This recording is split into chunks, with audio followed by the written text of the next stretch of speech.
என்னக்காச்சு அக்கா? ஐயோ அக்கா அக்கா அக்கா அக்கா அக்கா எழுந்திருக்கா? டேய் டேய் எங்கடா இருக்கீங்க? டேய் டேய் டேய் டெபாசே.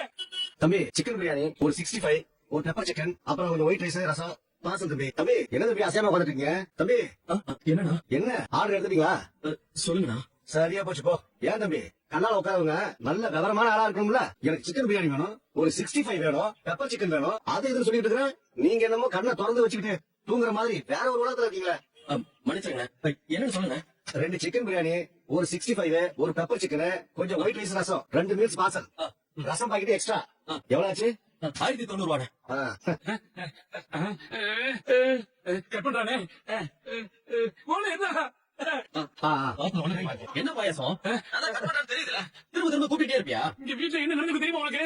நீ பாட்டு போன கட் பண்ணிட்டு நல்லா திரும்ப திரும்ப அடிச்சிட்டு இருக்கல. என்னாச்சு பாயாசம்? அக்கா அக்கா அம்மாக்கு என்ன சொல்லு. அக்கா லெட்டர் எழுதி வச்சுட்டு விஷத்தை குடிச்சிட்டாங்க. என்ன பாயாசம் சொல்ற? ஆமா கதிரு. அக்கா என்ன கடைக்கு போக சொன்னுச்சு, நான் கடைக்கு போயிட்டு வந்து பார்த்தா அக்கா பக்கத்துல லெட்டர் இருக்குது. அக்கா வாயில இருந்து நிறைய தள்ளி இருக்குது கதிரு. அக்கா பக்கத்துல எல்லாருக்கிட்டையும் சொல்லிருக்கேன். ஆட்டோ பிடிச்ச ஒரு ஆளுங்க போயிருக்காங்க. அக்கா அவனை ஹாஸ்பிட்டல் கூட்டிட்டு போயிருவேன். நீ நேரா ஹாஸ்பிட்டல் வந்துரு கதிரு. என்ன சொல்ற பாயாசம்? நீங்க எல்லாரும் வீட்டுல இருக்கும்போது எப்படி தெரியல கதிரு? கடைக்கு போயிட்டு வாடான்னு சொன்னாங்க. நான் கடைக்கு போயிட்டு வரதுக்கு அந்த மாதிரி பண்ணி வச்சிருக்காங்க. என்ன பண்றது தெரியல கதிரு. அதோ ஆளுங்க வந்துட்டாங்க. நான் ஹாஸ்பிட்டல் கூட்டி போறேன் கதிரு. நீ ஹாஸ்பிட்டல் வந்து